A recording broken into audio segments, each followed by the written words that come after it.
This happened during the family cruise. My husband and my cousin were missing from the dinner deck. I caught them together on the lower deck of the cruise. Champagne still chilled, lies floating fast. How could they? The ocean air was thick with salt and unspoken words. A clumsy waltz of guilt played out in the dim light of the deck. Julian, my husband of 10 years, his face flushed, a half-empty bottle of champagne clutched in his hand. Amber, my cousin, the one I'd always considered more of a sister, her laughter echoing a little too brightly in the vast expanse of the sea. Dinner had been called an hour ago. Where were they? Why weren't they at dinner like the rest of the family? My stomach churned, a knot tightening with each step I took closer. Had I interrupted something? Or was this something that had been happening all along? What would you have done? We'd booked this cruise, a family vacation to the Bahamas, as a way to reconnect. Me, Julian, my parents, my aunt and uncle, and Amber.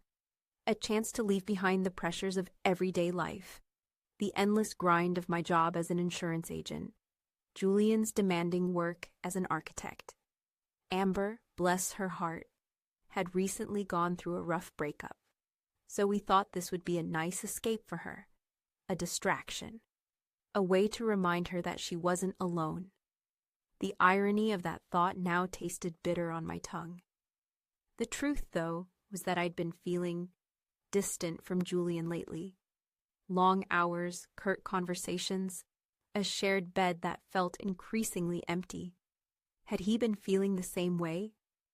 Was that why he was down here, on the lower deck, with my cousin?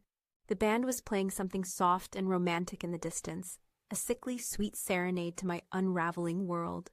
I forced a smile, trying to appear nonchalant. "Everything all right here?" I asked, my voice trembling slightly despite my best efforts. Julian startled, nearly dropping the champagne. Amber giggled, a nervous, high-pitched sound that grated on my nerves. "Just enjoying the fresh air," Julian stammered, his eyes darting between me and Amber. Dinner was getting a little stuffy. He put his arm around Amber. Were they touching before I got there? Amber nodded, her eyes wide and innocent. "Yeah, totally. Just catching up. It's been ages, right?" She touched Julian's arm now. That's when I noticed the lipstick smudged on Julian's collar. Had it been there all night, and I had been too busy making sure everything was running smoothly with the family to notice? Or was it fresh? My blood ran cold. "Catching up," I repeated, raising an eyebrow. "Down here? Alone?" Julian's face reddened further. "Don't be ridiculous," he said, his voice sharper than usual. "We're family." Family. That word hung in the air, heavy with implication. Family was supposed to be about trust, about support, about unconditional love. But what I was seeing, or what I was feeling, was anything but familial. It was betrayal. It was deception. It was a knife twisting slowly in my gut. What was I supposed to do with this? I took a deep breath, trying to regain some semblance of composure. "Well, dinner's starting. Everyone's waiting. Let's go." I turned and started walking back toward the elevators, my back rigid with tension. Would they follow, or would they stay down here, lost in their secret world, while I pretended everything was normal? Would I ever look at them the same way again? How could I? Back at the table, the conversation flowed around me like a rushing river, but I couldn't find my footing. My mother was telling a story about her childhood. My father was chuckling. My aunt was complaining about the price of the cocktails. Julian and Amber arrived a few minutes later, acting as if nothing had happened. They took their seats, smiled politely, and joined the conversation as if they hadn't just been caught in a compromising situation on the lower deck. Was I going crazy? Did I imagine the lipstick? I picked at my food, the lobster bisque, tasting like ash in my mouth. I watched Julian and Amber out of the corner of my eye. They avoided eye contact with each other, but their body language told a different story. A nervous twitch of Amber's fingers, a subtle brush of Julian's leg against hers under the table. It was all there if you knew what to look for. And I knew, because my heart was breaking. How could I not see this? How could I be so blind? Later that night, after everyone had gone to bed, I found Julian on the balcony of our cabin. Staring out at the moonlit ocean, I joined him, wrapping my arms around myself against the cool night air. "Julian," I said, my voice barely a whisper. "What was that about tonight, down on the lower deck?" He sighed, running a hand through his hair. "Nothing," he said, avoiding my gaze. "You're imagining things." "Am I?" I challenged, stepping closer to him. "Or are you lying to me?" He didn't answer. The silence stretched between us, thick and suffocating. I pressed on. "I saw the lipstick, Julian, on your collar." It was nothing," he repeated. "Just a friendly hug. Amber's going through a tough time." A friendly hug? With lipstick? I didn't believe him for a second. "And the champagne?" I asked. "Was that part of the friendly hug too?" He closed his eyes, took a deep breath. "Look," he said, "nothing happened, okay? Can we just drop it?" Drop it? How could I drop it? My marriage felt like it was crumbling around me, and he wanted me to just drop it. "No, Julian," I said, my voice rising. "We can't just drop it. I deserve the truth." He turned away from me, his back to the ocean. "The truth is," he said, "you're being paranoid. You're always being paranoid." Paranoid? Was that what this was? Was I just being crazy? Maybe I was overreacting. Maybe I was letting my insecurities get the best of me. But deep down, I knew something was wrong. Terribly wrong. I left him standing on the balcony and went inside, collapsing onto the bed. Tears streamed down my face as I tried to make sense of what was happening. Was my marriage really over? Was Julian really having an affair with my cousin? And if he was, what was I going to do about it? The sun was shining, the sky was blue, but the world felt gray and lifeless.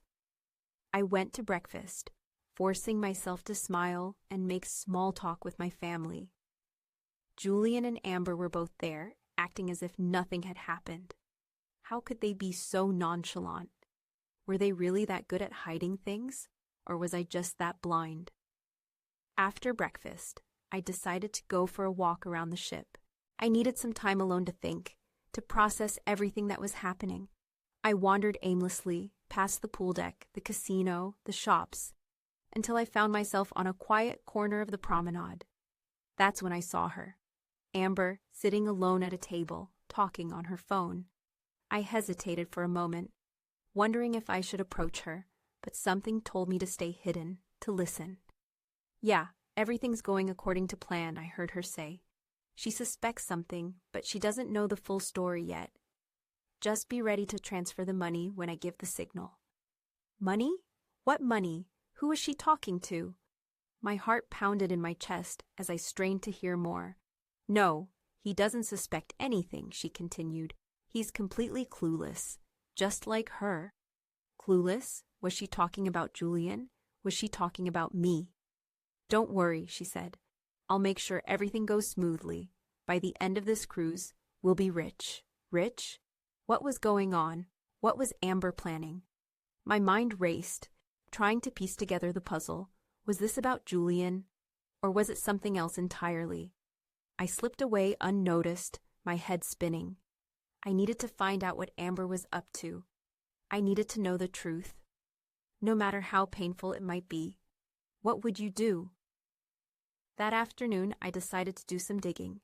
While Amber was at the spa and Julian was playing blackjack with my dad, I snuck into Amber's cabin. I felt guilty, invading her privacy like this. But I had to know. I had to find out what she was hiding. The cabin was small and tidy, just like Amber. Everything was neatly organized, nothing out of place. I started with her suitcase, carefully going through her clothes, her toiletries, her shoes. I found nothing. Inside, I found her wallet, her keys, her phone, and a few receipts. Nothing suspicious, or so I thought. Then I found it. A small folded piece of paper tucked away in a hidden compartment. My hands trembled as I unfolded it. It was a copy of an insurance claim. An insurance claim made in my name, My blood ran cold. I read the claim carefully, my eyes scanning the details. It was for a supposed burglary at my house, a burglary that had never happened. The total amount claimed was $18,750. $18,750. Amber had filed a fraudulent insurance claim using my identity, but why? I knew Amber was struggling financially, but I never thought she would do something like this. Steal from me? Put my reputation at risk? How could she? I looked closer at the claim form. The signature was definitely mine, but it looked off, like a bad forgery. Had Amber forged my signature? I checked the date on the claim. It was filed several months ago, around the time Amber had started acting strange. Had she been planning this all along? Then I noticed the bank account number listed on the claim form. It wasn't my account. It was Amber's. That's when it hit me. Amber wasn't just having an affair with my husband. She was also committing fraud. And she was using my name to do it. She had stolen my identity. But what was she going to do with that money? I felt a wave of nausea wash over me. How could I have been so blind? How could I have trusted her so completely? She was my family, the one I was supposed to trust the most. I quickly put the claim form back in its hiding place and left the cabin, my mind reeling. I had to confront her. I had to know why she did this. But I also had to protect myself. And Julian. Back in my cabin, I found Julian waiting for me. He looked worried. "Where have you been?" he asked. "I've been looking all over for you." I hesitated for a moment, unsure of what to say. Should I tell him what I found? Should I tell him about Amber's betrayal? Or should I keep it to myself, at least for now? I decided to play it cool. "Just went for a walk," I said, trying to sound casual. "Needed some fresh air." He looked at me skeptically. "You okay?" he asked. "You seem different." "I'm fine," I said, forcing a smile. "Just a little tired." He didn't look convinced, but he didn't press the issue. "Well," he said, "dinner's in an hour. You should get ready." I nodded and went into the bathroom, closing the door behind me.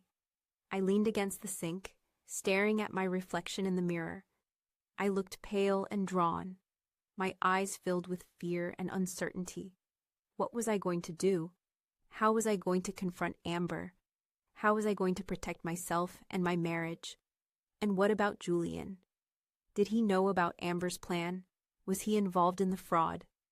These were the questions running through my mind as I prepared for dinner. I knew that tonight everything would change. Tonight the truth would come out. But at what cost? During dinner, I kept a close eye on Amber. She seemed nervous, fidgeting in her seat, avoiding eye contact with me. Julian, on the other hand, seemed completely oblivious. He was laughing and joking with my dad, as if nothing was wrong. Did he really have no idea about what Amber had done? As the evening progressed, I became increasingly agitated. I couldn't stand being in the same room with Amber. Knowing what she had done to me, I felt betrayed, angry, and hurt. I wanted to scream, to yell, to expose her for the fraud that she was, but I knew that I couldn't, not yet. I needed to gather more evidence. I needed to make sure that I had all my ducks in a row before I confronted her. I needed to protect myself and Julian, even if he didn't deserve it. After dinner, I excused myself and went back to my cabin. I told Julian that I wasn't feeling well and that I needed to lie down. He seemed concerned, but he didn't object. Once I was alone, I started to think about I knew that I had to report Amber to the authorities, but I didn't want to do it without proof. I needed something more than just the copy of the insurance claim. I needed something that would implicate her directly. That's when I remembered what Amber had said on the phone. "Just be ready to transfer the money when I give the signal." That meant that there was a bank account involved, an account that Amber was using to launder the stolen funds. If I could find that account, I could prove her guilt. But how? I didn't have access to her bank records. I didn't have any legal authority to investigate her. Then it hit me. Julian. Julian was an architect. He worked with numbers and finances all the time. Maybe he could help me track down the account. But could I trust him? Did he have any idea of what Amber was planning? I decided to take a chance. I knew that it was risky, but I had no other choice. I had to trust someone. And Julian, despite everything, was still my husband. I found Julian in the casino, losing money at the roulette table. He looked stressed and unhappy. "Julian," I said, pulling him aside. "I need your help." He looked at me warily. "What is it?" he asked. "What's wrong?" I took a deep breath and told him everything. I told him about the insurance claim, about Amber's phone call, about my suspicions that she was committing fraud. I left nothing out. He listened in silence, his face growing paler with each word. When I was finished, he just stared at me in disbelief. "Amber would never do that," he said. "You must be mistaken." "I'm not mistaken," I said. "I saw the claim form with my own eyes. And I heard her on the phone. She's planning to steal $18,750 using my name." He shook his head in denial. "I don't believe it," he said. "There must be some other explanation." "There is no other explanation," I said. "Amber is a fraud, and she's using us to get away with it." He ran a hand through his hair, his eyes filled with confusion. "What do you want me to do?" he asked. "I need you to help me track down her bank account," I said. "I need to prove her guilt." He hesitated for a moment, then nodded. "Okay," he said. "I'll help you." Together, we went back to our cabin and started working. Julian used his computer skills to try to trace the insurance claim to Amber's bank account. It was slow and difficult work, but we were determined to succeed. Hours passed, and still, we found nothing. Julian was getting frustrated, and I was starting to lose hope. Maybe I was wrong about Amber. Maybe she wasn't involved in the fraud. Maybe I was just being paranoid. Just when we were about to give up, Julian found something. A small, almost invisible link hidden in the code of the insurance claim. He clicked on it, and a new window popped up on his screen. It was a bank statement, an account in Amber's name, an account with a balance of $18,750. We stared at the screen in stunned silence. There it was, the proof we needed. Amber was guilty. Julian turned to me, his eyes filled with anger and betrayal. "I can't believe she did this," he said. "To us? To you?" "I know," I said, my voice barely a whisper. "I can't believe it either." Now that we had proof, we had to decide what to do. Should we confront Amber immediately? Should we report her to the authorities? Or should we wait and see what she does with the money? We discussed our options for hours, weighing the pros and cons of each course of action. In the end, we decided that the best thing to do was to confront Amber. We needed to give her a chance to explain herself. We needed to hear her side of the story. And most importantly, we needed to know if she had anything to do with Julian.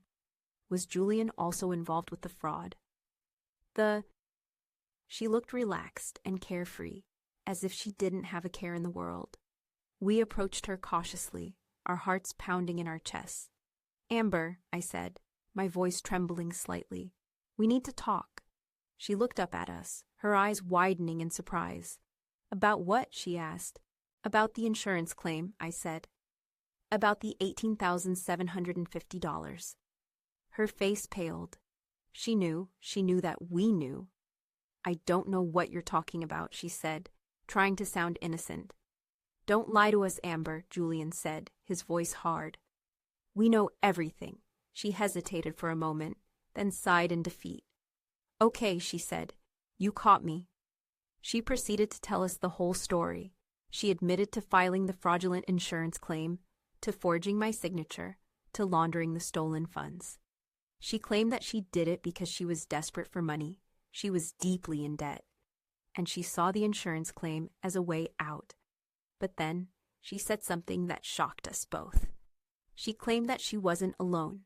She claimed that someone else was involved in the fraud. "Who?" I asked, my voice barely a whisper. She hesitated for a moment, then looked at Julian. "You," she said. "Julian? Involved in the fraud?" I couldn't believe it. It didn't seem possible. Was it possible that my husband was helping my cousin rip me off? That's a lie, Julian exclaimed, his face red with anger. I had nothing to do with this. Yes, you did, Amber said. You helped me plan it. You helped me forge the signature. You helped me launder the money. No, Julian shouted. I would never do that to you. I looked from Julian to Amber, my head spinning. Who was telling the truth? Who was lying? And how could I possibly know for sure? I closed my eyes, trying to make sense of it all. Could Julian really be involved in the fraud? Was it possible that he had betrayed me in such a profound way? Or was Amber just trying to protect herself by shifting the blame onto him? I opened my eyes and looked at Julian. He looked genuinely shocked and hurt by Amber's accusations. But could I trust him? Could I ever trust him again? Julian, I said, my voice barely audible. Is it true? Did you help Amber with the fraud? He looked at me, his eyes filled with tears. No, he said. I swear I didn't. I would never do anything to hurt you. I wanted to believe him. I desperately wanted to believe him. But a part of me couldn't shake the feeling that he was lying, that he was hiding something. Was it naivete or betrayal that clouded my mind? I turned to Amber. Why are you saying this? I asked. Why are you trying to blame Julian? She shrugged. Because it's true, she said. He was involved. He was the mastermind behind the whole operation. I didn't know what to believe. I was torn between my love for Julian and my suspicion that he was guilty. Was I going to have to choose between love and what was right? I took a deep breath and made a decision. I decided that I was going to find out the truth, no matter what it took, even if it meant hurting the people I loved the most. I'm going to report this to the authorities, I said. I'm going to let them investigate, and I'm going to find out who is telling the truth. Amber's face paled. You can't do that, she said. You'll ruin everything. I don't care, I said. I'm not going to let you get away with this. I'm not going to let you steal from me, and I'm not going to let you ruin my life. I turned and walked away, leaving Julian and Amber standing by the pool. I didn't know what was going to happen. I had to expose the truth. I owed it to myself. I went to the ship's security office and reported the fraud. I told them everything that I knew, and I gave them all the evidence that I had collected.